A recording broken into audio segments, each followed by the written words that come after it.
बच्चों ये है PYQ नंबर 16 और ये 2021-22 में आ चुका है बच्चों। तो इसको आप सॉल्व कर लीजिए ताकि आपको एग्जाम में कोई प्रॉब्लम ना हो बच्चों। तो आइए देख लेते हैं कि कैसे सॉल्व होगा। तो सबसे पहले आपको क्या करना है बच्चों कि इसको लेट करके चलना है कि ये आई है। इसके बाद यहाँ पर देखना है बच्चों कि कैसे सॉल्व हो सकता है। तो यहाँ पर हम यूज करेंगे इंटीग्रेशन बाय सब्स्टिट्यूशन। तो आपको क्या करना है बच्चों, EX+1 ये जो दिखाई दे रहा है इसी को आपको पुट कर देना है t। तो पुट करते हैं बच्चों। तो आपको लिखना है putting EX+1 equal to t। ठीक है, इसके बाद इसको डिफ्रेंशिएट करते हैं बच्चों। तो क्या होगा सो डैट, तो आप इसको डिफ्रेंशिएट कीजिए। तो EX का तो डिफ्रेंशिएशन करें तो EX ही होगा और 1 का डिफ्रेंशिएशन करें तो ये आपका 0 और साथ में t का डिफ्रेंशिएशन x के रेस्पेक्ट में करें क्योंकि क्वेश्चन हमारा x के रेस्पेक्ट में है बच्चों। तो इसका जब हम डिफ्रेंशिएशन करेंगे x के रेस्पेक्ट में, यहाँ पर d/dx करेंगे आप तो ये बन जाएगा dt/dx। ठीक है, अब यहाँ पर देखेंगे बच्चों कि EX+1 को तो आपने t पुट कर लिया, इसके अलावा यहाँ पर dx बच रहा है। तो dx का आपको वैल्यू लेके आना है t के रेस्पेक्ट में। तो क्या करें बच्चों, अब यहाँ पर EX+0 का मतलब तो EX ही है बच्चों। तो EX आपको लिख लेना है और ये EX यहाँ पर मल्टीप्लाई कर जाएगा तो ये आपका हो जाएगा EX dx equal to dt। ठीक है, लेकिन हमें किसका वैल्यू लेके आना है बच्चों, तो dx का वैल्यू लेके आना है। तो हम dx को लेके आते हैं t के फॉर्म में बच्चों। तो ये आपका dt और ये आपका EX अपॉन में आ जाएगा। तो इस तरीके से dx आ गया आपका dt अपॉन EX आ गया बच्चों। लेकिन ये EX को आपको t में कन्वर्ट करना है बच्चों ताकि ये जो dx है वो प्रॉपर t में आ जाए। तो क्या करें, तो dx को तो आपको ऐसे ही रहने देना है और dt EX, तो EX का वैल्यू यहाँ से फाइंड आउट करें। तो EX+1 को आपने t कहा था बच्चों। तो EX इक्वल टू किसके होगा, तो ये 1 इधर आ जाएगा तो t-1 के इक्वल होगा। तो EX की जगह आपको क्या पुट करना है, तो t-1। ठीक है, राइट। उम्मीद करता हूँ बच्चों यहाँ तक समझ में आ गया हो। अब आपको ये जो i इंटीग्रेशन दिख रहा है बच्चों, इसको आपको t में कन्वर्ट करना है। तो इसके लिए आपको इंटीग्रेशन को दोबारा लिखना होगा बच्चों। तो लिखते हैं, क्या लिखें, तो नाउ i, तो i क्या दिया है, तो ये दिया है 1 अपॉन ये EX+1 और ये आपका dx। ठीक है, फिर क्या करना है, i को तो आपको ऐसे लिखना है बच्चों और क्या करें 1 अपॉन EX+1। तो यहाँ पर देखें EX+1 को आपको क्या लिखना है, t लिखना है। तो t लिख दीजिए। साथ में dx की जगह क्या लिख सकते हैं, तो dt अपॉन t-1। तो ये आपको इंटू में करके लिखना है। तो क्या लिखें, तो dt अपॉन में ये आपका t-1। ठीक है, इसको सॉल्व करेंगे बच्चों तो क्या होगा इंटीग्रेशन और यहाँ पर क्या करें बच्चों, तो 1 और यहाँ पर t का मल्टीप्लाई t-1 से हो जाएगा। तो t मल्टीप्लाई मतलब ब्रैकेट लगा देना है और ये आपका t-1। तो ब्रैकेट का मतलब मल्टीप्लाई होता है बच्चों। तो t का मल्टीप्लाई t-1 से और ये जो dt होगा इसको आपको साइड में लिख देना है। ठीक है, अब इसको क्या करना है बच्चों, इंटीग्रेट करना है। तो कैसे करेंगे, तो इसको इंटीग्रेट करने के लिए यूज करेंगे पार्शियल फ्रैक्शन। तो पार्शियल फ्रैक्शन कैसे यूज करते हैं मैं आपको बता देता हूँ बच्चों। तो आपको पता होना चाहिए बच्चों कि कभी भी इंटीग्रेशन में अगर इस तरीके से इंटीग्रेशन दिखाई दे रहा है 1/x+a और 1/x+b, इस तरीके से दिखाई दे रहा है बच्चों। और सपोज कीजिए यहाँ पर है आपके पास px+q न्यूमरेटर में और ये आपका dx। ठीक है, तो अगर इंटीग्रेशन इस फॉर्म में दिखाई दे रहा है तो इसमें आपको क्या यूज करना होता है, पार्शियल फ्रैक्शन यूज करना होता है। जब भी आपको डिवाइड में ऐसे फैक्टर मल्टीप्लाई करते हुए नजर आते हैं तो पार्शियल फ्रैक्शन यूज करते हैं। तो इस केस में क्या करते हैं बच्चों, px+q अपॉन में ये आपका x+a और ये आपका x+b किसके इक्वल होगा, तो ये आपका होगा a कांस्टेंट लेना है और ये पहला फैक्टर तो x+a और इसी तरीके से b लेना है एक कांस्टेंट दूसरा और ये आपका दूसरा फैक्टर तो x+b। ठीक है, तो इसी तरीके से आपको इसको सॉल्व करना बच्चों। तो क्या करें, तो सबसे पहले आपको यहाँ पर लेट करके चलना होगा कि 1 अपॉन t और t-1 को आपको कैसे लिखना है पार्शियल फ्रैक्शन की तरीके से। तो a और ये आपका पहला फैक्टर तो मतलब t होगा और साथ में यहाँ पर दूसरा कांस्टेंट b और ये आपका दूसरा फैक्टर t-1। ठीक है, इस तरीके से लिखना है बच्चों। इसके बाद इसको एलसीएम वगैरह लेना है बच्चों। तो ये आपका क्या होगा, ये आपका t हो जाएगा, ये आपका t-1 एलसीएम लेंगे तो ये आपका t और t-1। तो क्या करिए t-1 को इस t से डिवाइड कीजिए बच्चों। तो जब इस t और t-1 को इस t से डिवाइड करेंगे तो t कैंसिल हो जाएगा बच्चों, t-1 बचेगा और इस t-1 को a से मल्टीप्लाई करेंगे तो a और ये आपका t-1। ठीक है, फिर प्लस का साइन लगाना है। फिर t-1 को आपको t-1 से जब डिवाइड करेंगे तो t-1 कैंसिल होगा, सिर्फ t बचेगा। इस t का मल्टीप्लाई b से करेंगे तो ये आपका हो जाएगा bt। ठीक है, इसके बाद क्या करेंगे बच्चों, तो डिनोमिनेटर में देखें ये t और t-1 दिखाई दे रहा है, इधर भी सेम दिख रहा है तो इसको आपको कैंसिल कर देना है। यहाँ पर क्या होगा, तो 1 होगा और यहाँ पर राइट साइड में क्या होगा a और ये आपका t-1 होगा और साथ में होगा bt। ठीक है, अब आपको इसमें a और b का वैल्यू फाइंड आउट करना होता है बच्चों। तो इसके लिए क्या ट्रिक है बच्चों कि ये जो आपने फैक्टर लिए हैं 2 t और t-1 इसे एक एक करके आप 0 पुट कर दीजिए। तो सबसे पहले हम t को 0 पुट करेंगे बच्चों। तो क्या करें, पुटिंग आपको लिखना है ये जो पहला फैक्टर बच्चों उसको आपको 0 के इक्वल कर देना है, तो t इक्वल टू 0 हो जाएगा, यानी कि t की जगह आपको 0 पुट करना है बच्चों। ठीक है, तो पुट करते हैं।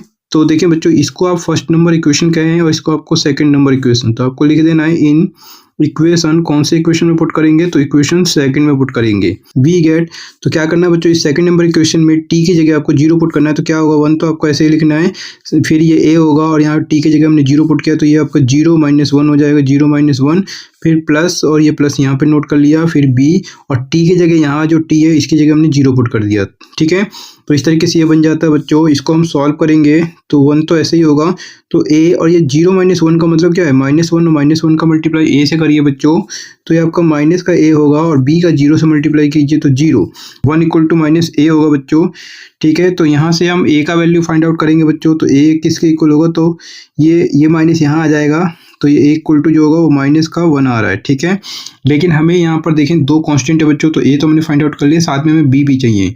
तो क्या करें बच्चों, ये जो सेकंड इक्वेशन है इसमें आपको दूसरा फैक्टर यानी कि t - 1, तो इसको आपको 0 के इक्वल करना है। तो पुट करेंगे बच्चों, तो आपको फिर से लिखना है, क्या लिखें, तो पुटिंग करेंगे तो सेकंड फैक्टर है t - 1, तो इसको आप कर दीजिए 0 के इक्वल, तो पुटिंग t - 1 इक्वल टू 0।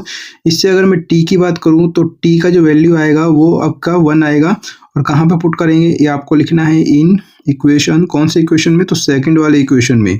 ठीक है, तो वी गेट, तो सेकंड इक्वेशन ये वाला बच्चों, तो इसमें हम क्या कर रहे हैं, t - 1 को 0 के इक्वल पुट कर रहे हैं, ये इसका मतलब है t की जगह 1 पुट कर रहे हैं, तो पुट करते हैं तो ये आपका 1 होगा, तो 1 आपको ऐसे लिखना है।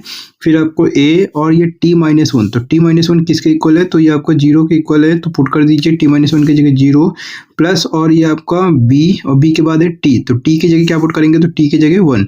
जब आप t - 1 को 0 के इक्वल करेंगे तो t का वैल्यू 1 आ रहा है, तो यही यहाँ पर t की जगह 1 पुट करेंगे। ठीक है, अब क्या होगा बच्चों, तो 1 और a का मल्टीप्लाई 0 से कीजिए तो 0, b का मल्टीप्लाई 1 से कीजिए तो आपका b 1 इक्वल टू यहाँ 0 प्लस b का मतलब तो b होगा, तो 1 इक्वल टू b होगा, और इस तरीके से b का जो वैल्यू होगा वो आपका 1 आ रहा है। ठीक है, तो देखिए बच्चों यहाँ पर a का वैल्यू हमने फाइंड आउट कर लिया, साथ में b का वैल्यू भी फाइंड आउट कर लिया।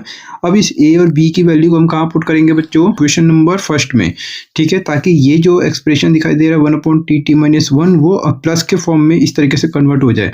तो पुट करते हैं बच्चों यहाँ पर a और b का वैल्यू, तो आपको लिखना बच्चों putting a equal to -1 and और b का जो वैल्यू आ रहा था वो आपका प्लस का 1 आ रहा था, तो कहाँ पे पुट करें, इन इक्वेशन फर्स्ट। तो इक्वेशन फर्स्ट में पुट करेंगे, तो इक्वेशन फर्स्ट क्या था बच्चों, तो मैं आपको एक बार दिखा देता हूँ। तो ये है बच्चों इक्वेशन फर्स्ट, जहाँ पर हम वैल्यू पुट कर रहे हैं a और b का, तो आपको क्या लिखना है 1/t - 1, और a की जगह वैल्यू पुट करेंगे और b की जगह भी वैल्यू पुट करेंगे। तो करते हैं बच्चों, तो ये क्या होगा 1/t और ये आपका t - 1 और क्या था यहाँ पर a था, तो -1 a की जगह हमने -1 पुट कर दिया, और अपॉन में t था, प्लस करके यहाँ पर b था तो b की जगह 1 पुट करेंगे, और अपॉन में ये सेकंड फैक्टर t - 1। ठीक है, तो इस तरीके से 1/t - 1 इसमें कन्वर्ट हो जाता बच्चों। अब आपको क्या करना है, नाउ करके i को लिखना है, तो i हमने कहाँ पर छोड़ा था बच्चों, उसी को हम दोबारा से लिखेंगे। तो आप देखें बच्चों i को हमने यहाँ पर लाके छोड़ दिया, तो इसके बाद हमने लेट के सिस्टम पे आ गए थे, तो अब यहीं से हम स्टार्ट करेंगे बच्चों। तो इसको फिर से लिखते हैं और इसके आगे कंटिन्यू करते हैं। तो नाउ करके i को आपको फिर से लिखना है बच्चों, तो ये आपका t और क्या है t - 1 और ये आपका dt। ठीक है, अब आपको क्या करना है बच्चों, तो i को तो ऐसे लिखना है इक्वल टू का साइन, और क्या करें 1/t - 1 की जगह इसकी जगह अब आप ये पुट कर सकते हैं बच्चों। ठीक है, क्योंकि हमने इतनी मेहनत जो करी है वो इसको इसमें कन्वर्ट करने के लिए करी है, तो इसको ये लिखते हैं बच्चों, तो 1/t प्लस 1/ क्या होगा t - 1, यहाँ पर ब्रैकेट लगाना है, और ये आपका dt। आगे सॉल्व करेंगे बच्चों, तो क्या होगा, अब यहाँ पर क्या करेंगे, इंटीग्रेशन को सेपरेट करेंगे, ये इंटीग्रेशन इसके साथ जाएगा और ये इंटीग्रेशन इसके साथ भी जाएगा। तो जब ये इसके साथ जाएगा तो माइनस का साइन तो इंटीग्रेशन से बाहर आएगा, 1/t होगा और साथ में ये dt लग जाएगा यहाँ पर। ठीक है, फिर ये इंटीग्रेशन यहाँ पर आएगा बच्चों, तो ये क्या होगा, इंटीग्रेशन का साइन 1/ ये आपका t - 1 और ये आपका dt। ठीक है, 1/t का इंटीग्रेशन करें बच्चों, तो 1/t का इंटीग्रेशन क्या होगा, तो माइनस, तो आपको ऐसे ही लिखना है, और आपको पता होना चाहिए बच्चों 1/x dx का इंटीग्रेशन क्या होता है, तो ये आपका होता है log मोड में x प्लस का c होता है। तो इसी तरीके से इसका इंटीग्रेशन क्या होगा, log मोड में टी होगा, ठीक है। प्लस का सी नहीं लिखना है, एक लास्ट में कांस्टेंट लिखेंगे बच्चों, अलग अलग कांस्टेंट नहीं लिखते हैं, ठीक है। यहाँ पर देखें 1/t-1, तो इससे भी ऐसे पढ़ें 1/x करके, तो इसका भी इंटीग्रेशन यही होगा बच्चों। लेकिन आपको यहाँ पे ध्यान देना बच्चों कि जब integration 1/ax plus B dx के फॉर्म में दिखाई दे, तो आप अगर इसे 1/x लेके चल रहे हैं और इस तरीके से लिखते हैं log ax प्लस बी, तो आप इसे log के फॉर्म में तो लिख सकते हैं, लेकिन मैं बताना चाहता हूँ कि यहाँ पर जो ax प्लस बी है, जिसे आपने x एज्यूम किया है, उसका आपको डिफ्रेंशिएशन से इसे डिवाइड भी करना होगा। तो ax प्लस बी का डिफ्रेंशिएशन अगर आप करें dy/dx ax प्लस बी, तो क्या होता है बच्चों, तो ये आपका क्या होता है, ax का डिफ्रेंशिएशन तो a होता है और b का 0, तो इस तरीके से इसका जो डिफ्रेंशिएशन आएगा वो a आएगा। तो ये आपको क्या करना है बच्चों, ये जो रिजल्ट आएगा इसको आपको a से डिवाइड करना होगा और प्लस का c। कुल मिला के मैं ये कहना चाहता हूँ बच्चों कि अगर ये सिंपल x नहीं है, कुछ यहाँ पर आपका कोफिशिएंट कुछ लिखा हुआ है, मतलब किसी से मल्टीप्लाई हो रहा है, तो आपको इसका डिफ्रेंशिएशन से इसे डिवाइड भी करना होगा।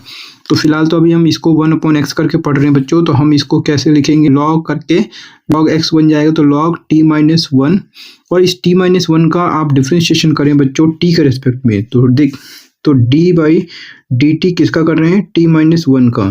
तो t-1 का जब आप डिफ्रेंशिएशन करेंगे बच्चों, तो क्या होगा, t का डिफ्रेंशिएशन करें और फिर d/dt करें 1 का, तो t का डिफ्रेंशिएशन 1 और 1 का डिफ्रेंशिएशन 0, तो 1 आ रहा है बच्चों, तो इसमें आपको अपॉन में 1 लिखने की जरूरत नहीं है, और प्लस का c। तो इस तरीके से i जो है वो t के फॉर्म में तो ये आ चुका है बच्चों, लेकिन ये जो i है वो हमें x के फॉर्म में चाहिए, तो हम क्या करेंगे, t को x में कन्वर्ट करेंगे बच्चों। तो क्या होगा, i को तो आपको फिर से ऐसे लिखना है माइनस और ये आपका log और t, तो t क्या था बच्चों, तो यहाँ पर आप देख सकते हैं ex प्लस 1 को हमने t पुट किया था, तो इस तरीके से t की जगह हम पुट कर लेंगे ex प्लस 1। तो पुट करते हैं बच्चों, t की जगह आपको पुट कर लेना बच्चों ex प्लस का 1, ठीक है, और ये प्लस ये log, और t की जगह क्या पुट करना है, ex प्लस 1, और ये आपका -1 हो जाएगा, और क्या होगा, प्लस का c, ठीक है। तो i को आगे सॉल्व करें बच्चों, तो क्या होगा, तो ये आपका माइनस और माइनस लॉग, और ये मोड का साइन ex प्लस का 1, मोड का साइन को बंद करना है बच्चों, और यहाँ पर देखिए +1 और -1, तो ये कैंसिल हो जाएगा, मतलब 1 में से 1 चला गया तो 0 होगा, तो यहाँ बचेगा क्या, तो लॉग में e की पावर x बचेगा, मोड का साइन से इसे बंद कर दीजिए, प्लस का c। अब आपको क्या करना है बच्चों, तो जहाँ तक ये स्टेप सॉल्व होता है आपको यहाँ तक सॉल्व करना चाहिए एग्जाम में। तो क्या करें, ये माइनस में है लॉग और ये आपका प्लस में है, तो प्लस वाले को पहले लिख लीजिए, तो क्या होगा, log e की पावर x मोड, और ये माइनस में ये जो दिया है log e की पावर x प्लस 1, इसको आपको लिख लेना और प्लस का c, ठीक है। अब क्या कर सकते हैं बच्चों, तो ये बन गया log m minus log n। तो आपको पता होना चाहिए बच्चों कि log में m माइनस log n किसके इक्वल होता है, तो ये आपका होता है log में m अपॉन n के इक्वल होता है, ठीक है। तो इसी रिजल्ट का आपको यूज करना है बच्चों, log m minus log n, तो क्या होता है log m अपॉन n, तो ये आपका ex हो गया अपॉन में n, तो n क्या है, तो ex प्लस 1 हो गया बच्चों, और ये मोड का साइन से इसको हम बंद कर देते हैं और प्लस का c, ठीक है। अब इसके आगे ये आगे सॉल्व नहीं होगा बच्चों, तो इस तरीके से i जो है वो x के फॉर्म में ये आ जाता है बच्चों, और यही इसका आंसर भी हो जाएगा बच्चों। तो देखा बच्चों, आपने PYQ 16 भी सॉल्व कर लिया। अब अगर ये PYQ 16 अगर आपके एग्जाम में आ जाता है तो इसमें आपके नंबर पक्के हो जाते हैं। तो इसलिए मैं आपसे रिक्वेस्ट करता हूँ कि मेरे सारे PYQ को आप प्लीज़ ज़रूर वॉच करें बच्चों एग्जाम से पहले, ठीक है। और अगर मेरे PYQ जो मैं समझा रहा हूँ अगर समझ में आ रहा है तो हर वीडियो को लाइक करना ना भूलें, इस वीडियो को भी आप लाइक जरूर करें, और चैनल में पहली बार आए तो प्लीज़ चैनल को सब्सक्राइब जरूर करें बच्चों। मिलते हैं नेक्स्ट वीडियो में, अपने वीडियो को वॉच किया इसके लिए आप सभी का बहुत बहुत धन्यवाद बच्चों।